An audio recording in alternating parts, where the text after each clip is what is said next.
Hello and welcome back to another OMNIHEROES video. Today I'm just going to be discussing the unit Emily, Ghost Bride. She was one of the first units which I picked up and she helped me get through a lot of the early game stages, but unfortunately does fall off later on with the amount of damage that she's able to output, but still a respective unit in places like Lost City or the Guild Clash, for example, where you might not previously have used her over the other sort of meta units, but still very useful to keep up for all of the teams. So if, for example, we go into Season and we go into Foggy Coliseum, we go into Setup, we go into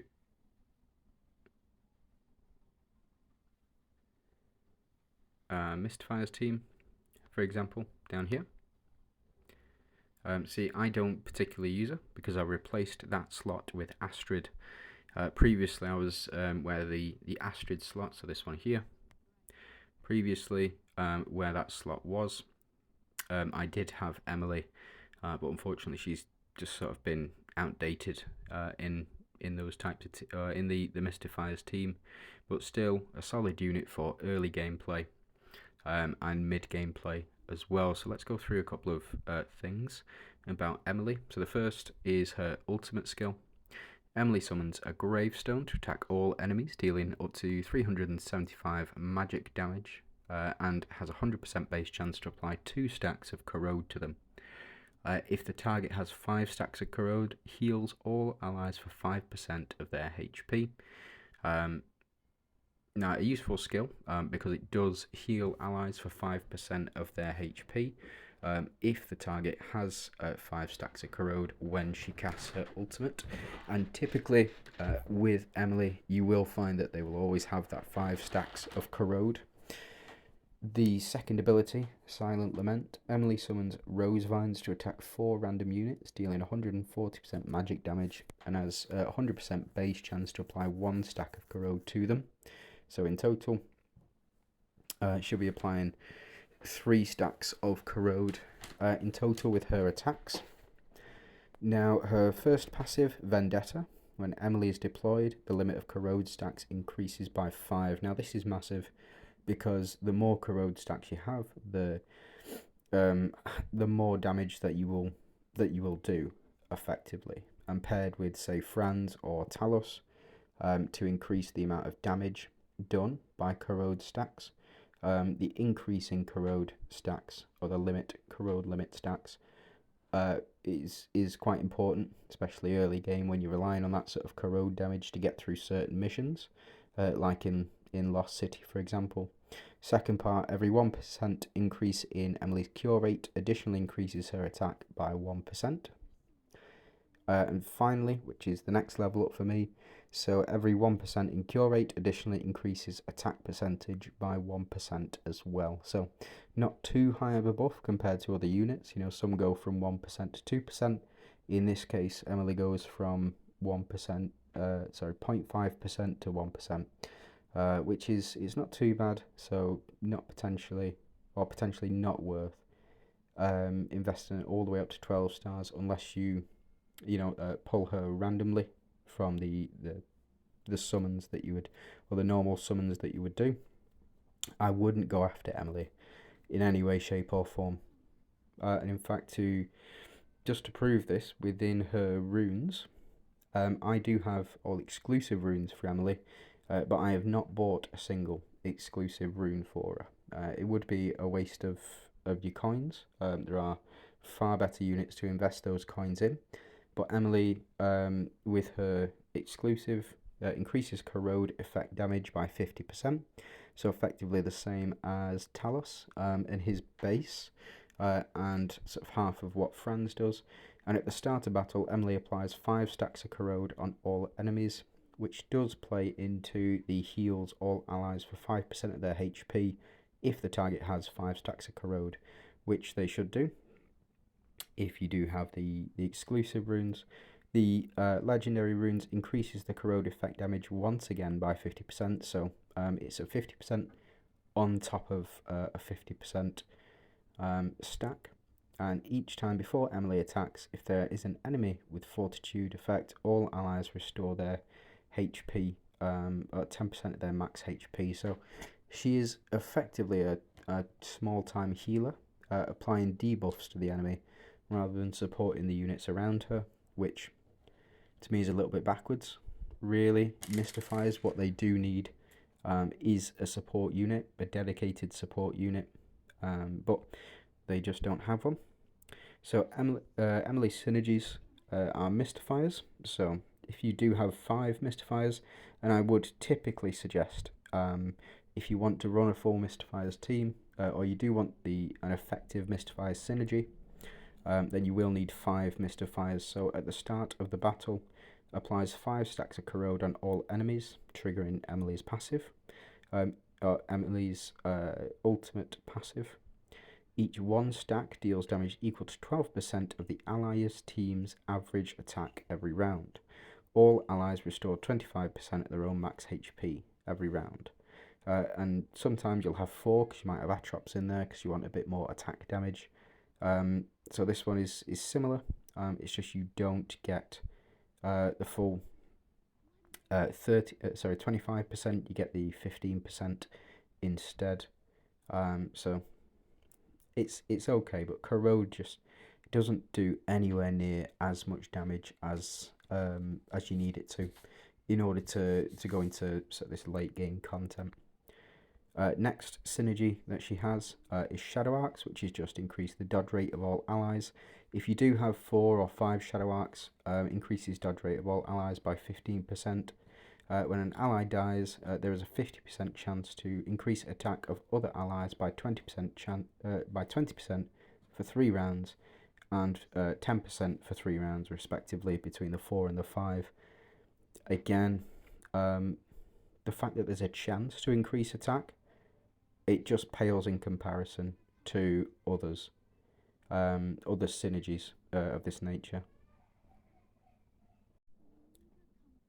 So what I do like about the Shadow Arc synergy is this. Dodge rate increases the dodge rate of all allies by 15% if you have 3 synergy mates on the team. I do hold to the fact that if you cannot be hit, you cannot be killed. So if all of your allies are dodging all of the time, you're not likely going to lose unless you're doing absolutely 0 damage.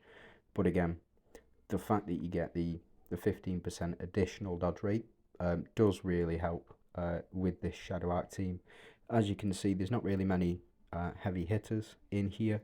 The biggest heavy hitter I'd say is Mavis, and potentially as well the Anubia. So this unit here.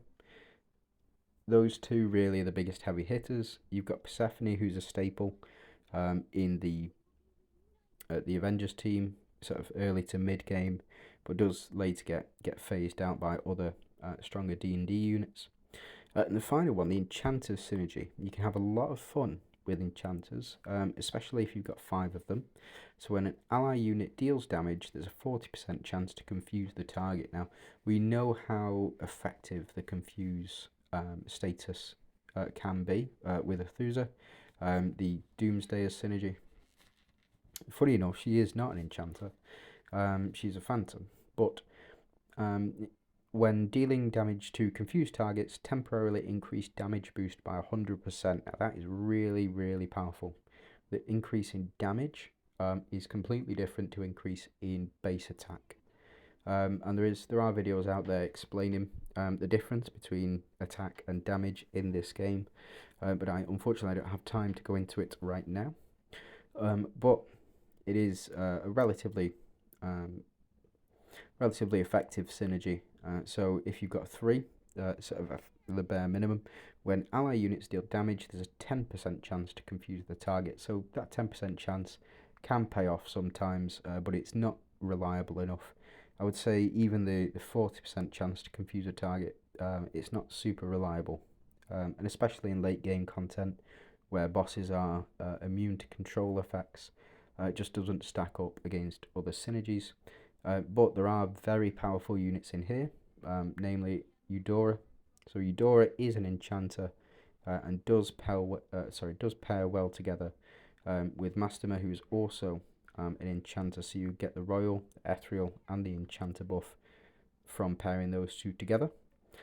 You've got the Chessis, who is an enchanter. It's one of my favourite units because she pairs so well with other units, namely Selene and any leech type unit as well. You do have Helios. He is meh, but when you need somebody just to fit a role, he is there for you as well. So that's it for the breakdown.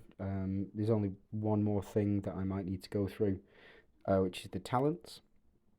So the talents here for Emily increases cure rate by 15% and control rate by 15% and 30% respectively. It's not sort of super important that you do invest all of your resources in Emily right away, because she's, like I said, she's going to fade out sort of mid to late game, especially with the new Mystifiers that have come out as well. So let's move on to some gameplay. So this is as Mystifiers as you can get, effectively. The only thing that you might want to do, if you don't have a Catherine, you can replace with Franz as a major damage dealer. Franz you really need exclusive runes for, and I don't have them, unfortunately. So I won't be able to use them, but you've got Sandra, Franz, Emily, Talos and Dullahan. The only one that's not above 10 stars is Dullahan, because I just don't see the point in investing in him. I might pull copies of him occasionally. As you can see, I've had 5 copies so far, but I didn't start collecting those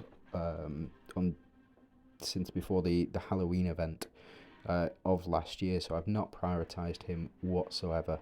Talos I do buy if, because he's available in the shop for the world boss. Sandra was effectively given out over the course of season 1, and she is an excellent addition to this team, especially if you can apply a lot a lot of corrode stacks. And Franz here, now as effective as he is, his damage to me, it just not worth it. But I have recently got him up to the 11-star mark, so we'll give him a go in this one. We'll see how much damage we're actually doing, and if not, I will show you the reason as to why I would select another lineup for the Mystifier's Lost City. So as you can see here, we've got the Monarch synergy between Sandra, Talos and Dullahan. We've got the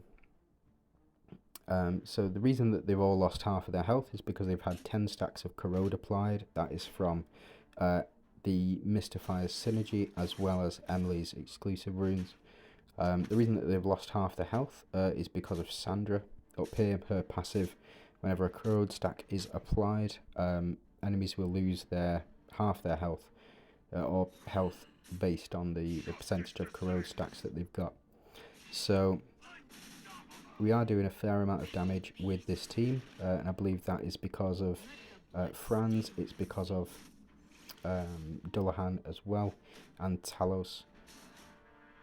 But they are just very glass cannony. We saw the heal on Emily before, but again, she just gets taken right out. Their enemy corrode stacks just completely wipe us out.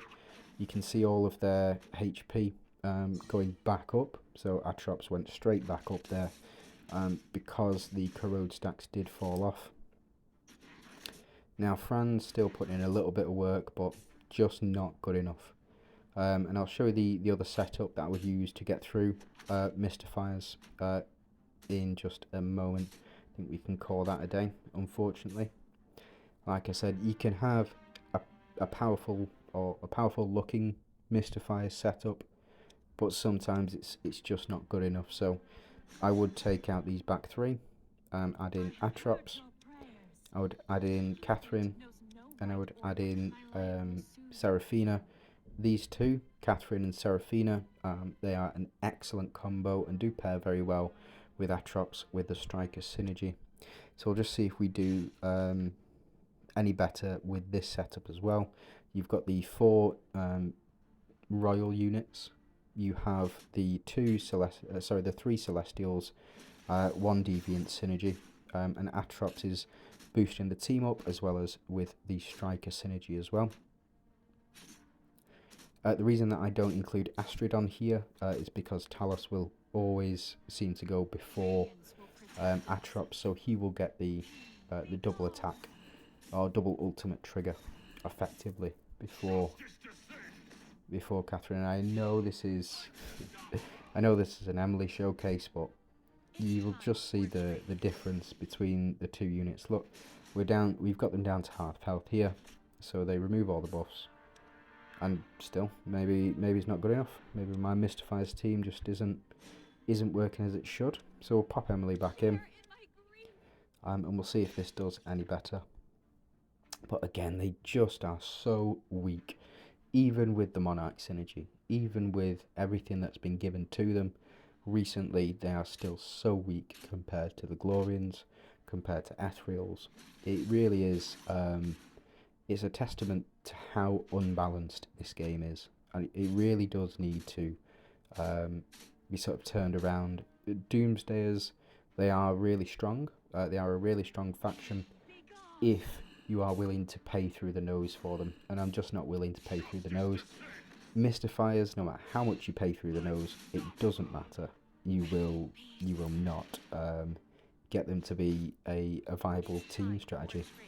With the buffs from the new season, yeah, sure, absolutely, I get it. Again, see, look at this, it's ridiculous. They are just so weak. Their initial D&D starters, so Talos and Dullahan, they just don't get the job done. It really is a pain, and it's such a shame. I when I first started out, I absolutely love Mystifiers. But again, it's just, they're just so weak. They really are. And I really, really dislike it. So we'll move on to potentially Shadow Arc synergy next. So bear with me. Let's have a look if we can find one. Stormbringer, Valinator. Yes, real Shadow Arc. Here we go. So this is Emily's second. So we'll take these out. And we're looking for Shadow Arcs, so let's pop in Persephone, we'll pop in Solomon, and I will go with Celine for damage dealing as well. We'll make a change to this. Pop in Blades of Chaos, Hand of Tyr. Now the Shadow Arc's synergy is much more efficient than the Doomsday, than the Mystifier's synergy. And the reason for that is because of that dodge chance. Increasing dodge chance, not only does it improve Sal's attack, so he increases attack stat for every dodge chance that he's got, but it also, like I said, if you can't be hit, you can't be killed, and I found that so many times with Sal. So here, Emily doing a fair amount of damage, triggering the Blades of Chaos. Solomon taunting Katrina there, and then doing some heavy lifting with Sal. Hopefully we'll be able to, we won't lose anybody here. We'll get that striker synergy. We'll get the full heal for the team here. Take out Medusa. It looks like big damage from Sal. Got a couple of those misses, and those misses again. Unfortunately, Solomon taken out here, and doesn't look like he's going to revive. Let's hope that it's take out before 6 rounds, so we can get the mission completed. It's a shame he's not coming back. He had to get taken out there, but it is what it is. Sometimes the enemies on this Lost City stage are doing too much damage, and units can't survive. Emily putting in a bit of work with her second ultimate there. And Sal giving it her ultimate ability there, and Sal giving a big swing. Emily getting the final blow. But it looks like, yeah, we need survivors. So let me just try that again. Yeah, we got the 5 survivors this time, so we'll just take the victories where we can. And finally, it's going to be Enchanters. So it'll be on 204. No, 205, so it goes to 206, and it's this stage, Enchanters. Enchanters are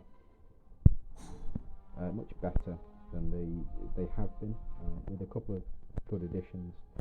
What I'll do is pop in Enchanters, so I'll use Emily, we'll use Lechesis and also Arcadina as well, switch you two round. We'll keep basically the same setup, so Atrops, Sal, Lechesis, Arcadina and Emily as well. And Emily should be doing a reasonable amount of damage because of the...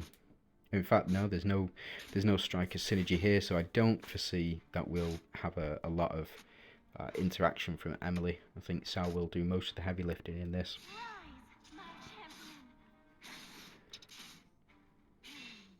So no heal on Sal, unfortunately. We do get a fair amount of heals from Emily as well. And that activates the Blades of Chaos. So fortunately, able to take out a fair amount, or two out of 3. And we get a heal from the Lechesis here. We get the increase in attack from Atrops as well. So it's just this Aethusa back at the back here. Get additional shields. Get the additional healing. We should see Sal take down, or potentially Emily. No, unfortunately not doing enough damage. But you can see the difference in attack stats. Emily's doing 14%, whereas Sal's doing 72%. So that was Emily. I do hope you've enjoyed the video and found it informative. Overall, I don't think she is a top tier unit, but I do think she will get you through a lot of the earlier Mystifiers stages here. In the Lost City, she will help out with where you need multiple teams, and if you do need a Mystifiers team to get through. Yeah, just hope you have a good day. If you've got any questions, please leave a comment. Please do like and subscribe. Thanks for watching.